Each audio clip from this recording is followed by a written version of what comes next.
নমস্কার বন্ধুরা, আজ ছানার পুর ভরা কাঁকরোলের একটি রেসিপি নিয়ে চলে এলাম।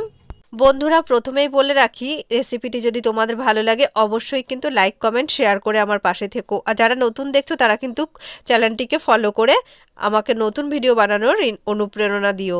এখানে 100 গ্রাম মতো ছানা আছে। আমি নিজে ঘরে এই ছানাটা কেটে নিয়েছি। আর এখানে 2 চামচ মতো ময়দা আছে, একটুখানি চিনিটা আর একটু কম দিলেই ভালো হতো। এখানে একটু হলুদ দিয়ে নিয়েছি, কালারটা সুন্দর হওয়ার জন্য হলুদের পরিমাণটা একটু বেশিই দিয়েছি। এখানে 1 চামচ লঙ্কা গুঁড়ো আর দিয়ে দেবো 1 চামচ জিরে গুঁড়ো। সমস্ত কিছু অ্যাড করা হয়ে গেলে এবারে ছানাটাকে খুব ভালো করে হাত দিয়ে চটকে চটকে একদম মেখে নিতে হবে। যতক্ষণ না এটা একদম স্মুথ হয়ে যায়, হাত দিলে বুঝতে পারবেন একটা সফট ভাব এসে যাবে।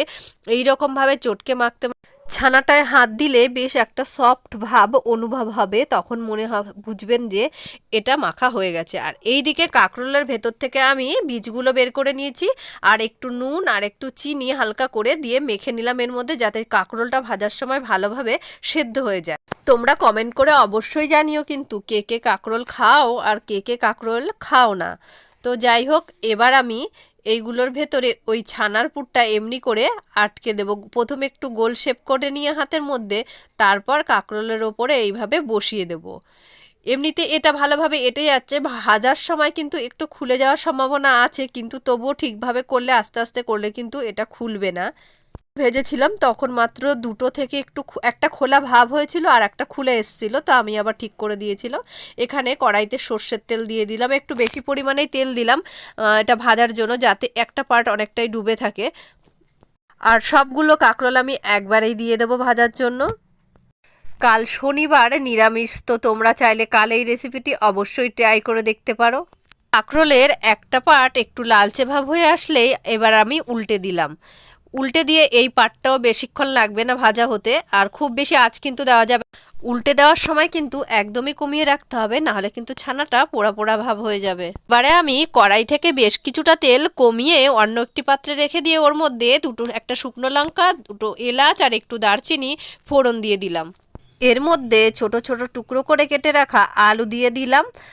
আর দিয়ে দিলাম এখানে অল্প একটু লবণ, খুব লবণ এখানে দরকার নেই, একদমই অল্প করে একটু লবণ দিয়ে দিলাম। এবার এর মধ্যে একদম একটু হলুদ লাগবে, খুব একটা হলুদ দেওয়ার এখানেও দরকার নেই। দিয়ে এটাকে নেড়ে চেড়ে ভালোভাবে একটুখানি ঢেকে দিলাম, যাতে আলুটা ভেতর থেকে সেদ্ধ হয়ে যায়।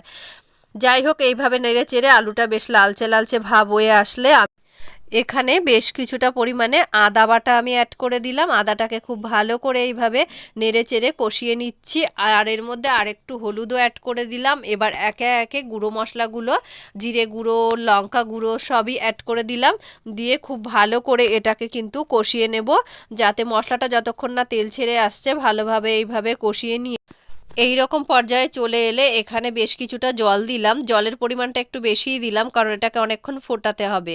এবার ছানার পুর ভরা কাঁকরোলগুলোকে এর মধ্যে বসিয়ে দিলাম আস্তে আস্তে করে। দিয়ে কিছুক্ষণ ফোটার পর ঢাকনাটা খুলে একটু চিনি দিয়ে দিলাম। আবার কিছুক্ষণের জন্য এটাকে ঢেকে দিয়েছিলাম। দিয়ে একটু গরম মশলা দিয়ে কিছুক্ষণ পর নামিয়ে নিলাম। তো আজকের রেসিপিটি এখানেই শেষ করলাম। তোমাদের কেমন লাগলো অবশ্যই কিন্তু কমেন্ট করে জানিও। আর তোমরা কে কে কাঁকরোল খাও, কে কে কাঁকরোল খাও না, আমাকে কিন্তু কমেন্ট করে জানিও। যারা ইউটিউব থেকে দেখছো অবশ্যই কিন্তু সাবস্ক্রাইব করে দিও।